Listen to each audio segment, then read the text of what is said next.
Nuestra invitada de esta noche, Tamara Sujú, es venezolana, vive en Praga, está asilada allá, es abogada defensora de los derechos humanos. Fue invitada a Praga por el fenecido, admirable presidente y escritor checo Havel, Václav Havel, que luego apoyó la idea de que a Tamara le dieran el asilo político allá en la República Checa. Bienvenida, Tamara, gracias por venir. Muchas gracias por la invitación. ¿Por qué crees que la semana pasada hubo un autogolpe en tu país, Venezuela? Mira, bueno, el Tribunal Supremo de Justicia le quitó las funciones a la Asamblea Nacional. Prácticamente se tomó la función del Poder Legislativo y además la inmunidad parlamentaria que tienen los diputados, ¿no? ¿Por qué hicieron eso? ¿O quién le dio al Tribunal Supremo la orden de que hiciera eso? ¿Quién más se la da, no? El Ejecutivo.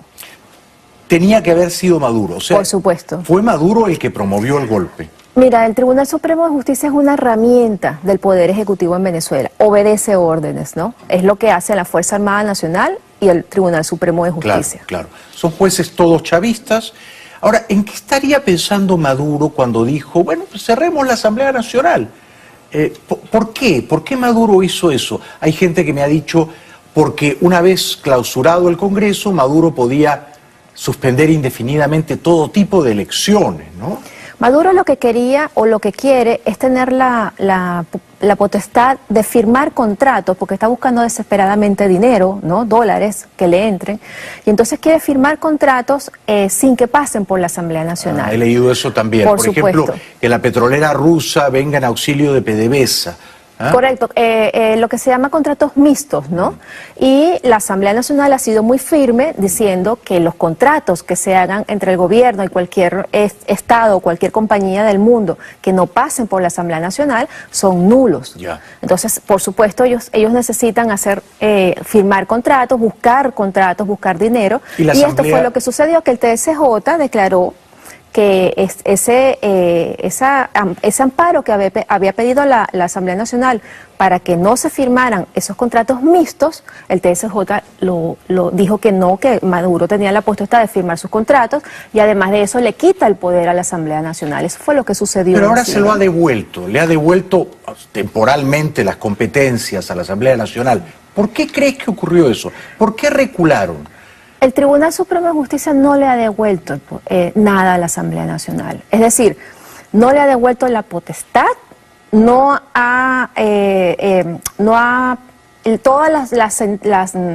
los reglamentos, todas las resoluciones, todo lo que ha aprobado la Asamblea Nacional sigue estando nulo. Claro, siguen considerándola en desacato. Por supuesto. Y además hay que recordar, Jaime, que no es la Sala Constitucional la que puede sentenciar sobre su propia sentencia. Es decir, el TSJ sentenció.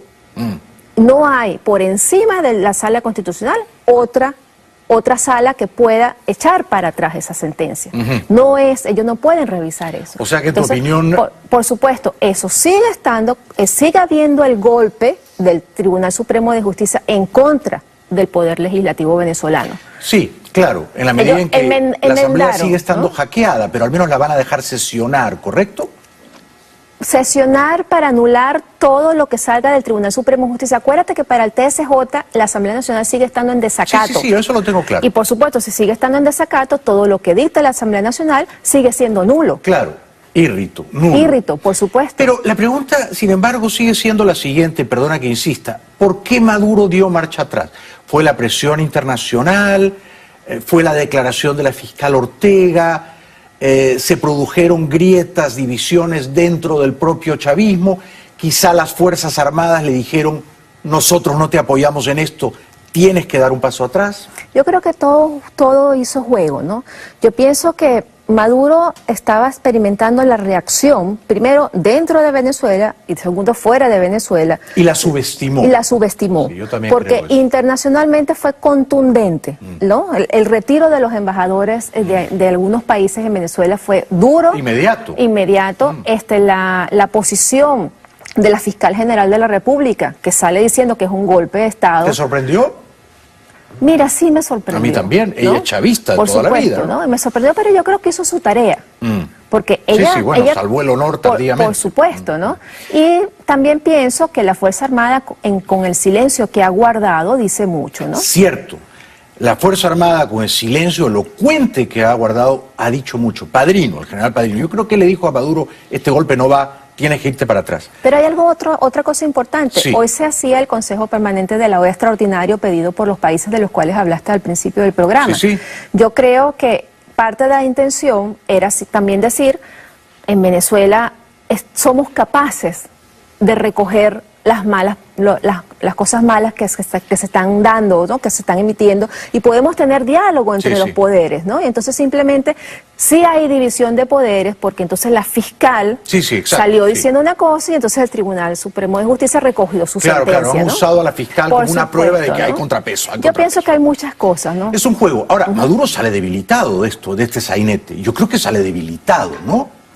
Maduro está debilitado desde hace mucho tiempo. Pero ahora más que nunca, ¿no? Pero ahora ha quedado desnudo ante el mundo. Exactamente. Desnudo. Como un golpista más. Como un golpista más. Yo no creo que haya en este momento un país serio, con un sistema legal serio, que sea capaz de hacer contratos con Venezuela en este momento. Claro, porque el mundo le dijo hoy en la OEA que en Venezuela hay ruptura del hilo constitucional. Es que tú decías que Maduro quiere firmar contratos mixtos, pero yo no sé quién quiere firmar contratos con Maduro. Bueno, sí lo hay, los rusos, los iraníes, esta pandilla de gobiernos que no son democráticos y que están dispuestos a hacer esto, pues. Lamentablemente. Ahora, ¿qué crees que debe hacer la oposición? Entiendo que han convocado para mañana una marcha.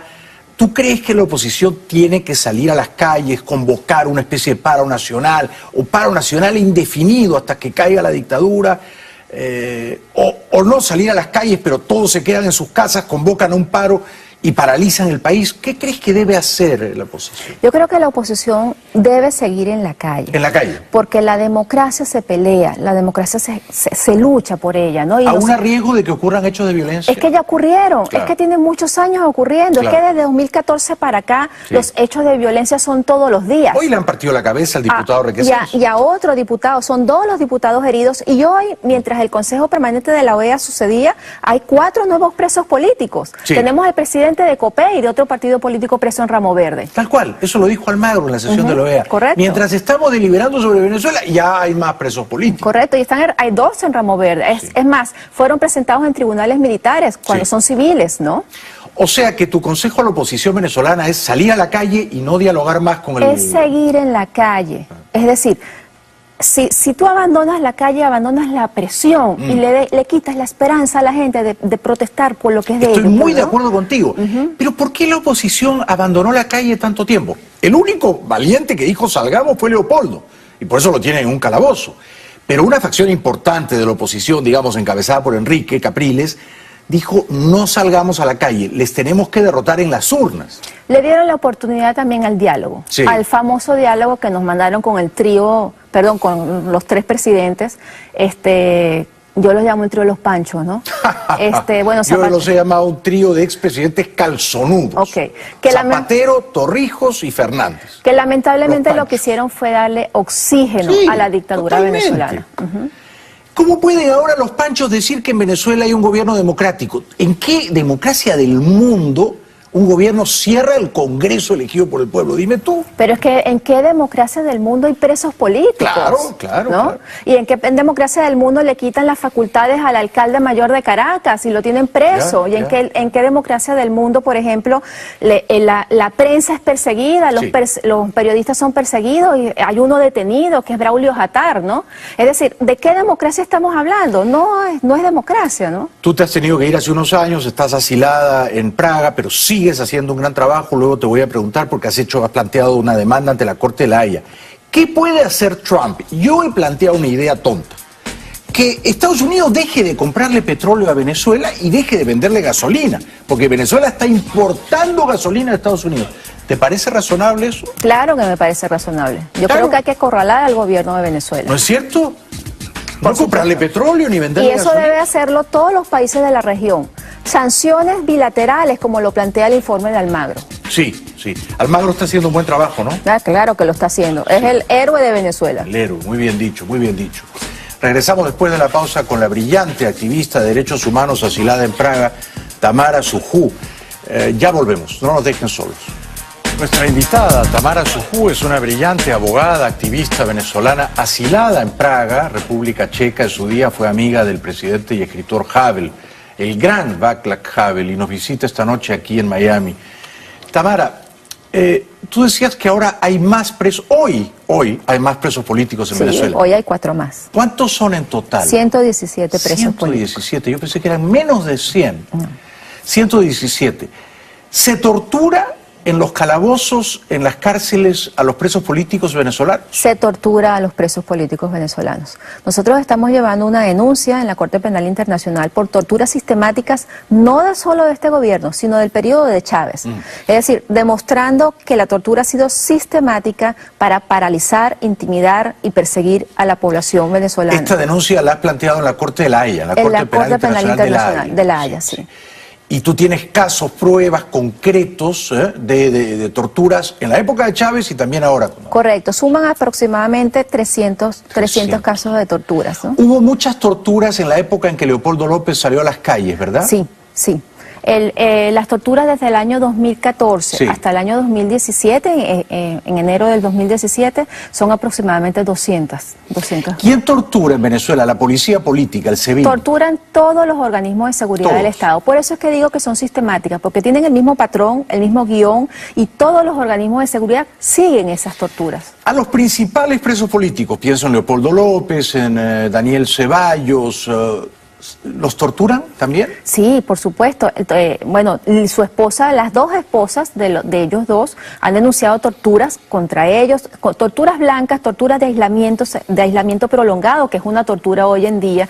Y además, el hecho de que a Leopoldo lo hayan apuntado con un arma en la madrugada cuando le allanaban en la celda, el hecho de que le hayan echado excrementos encima y lo hayan dejado toda la noche con los excrementos encima.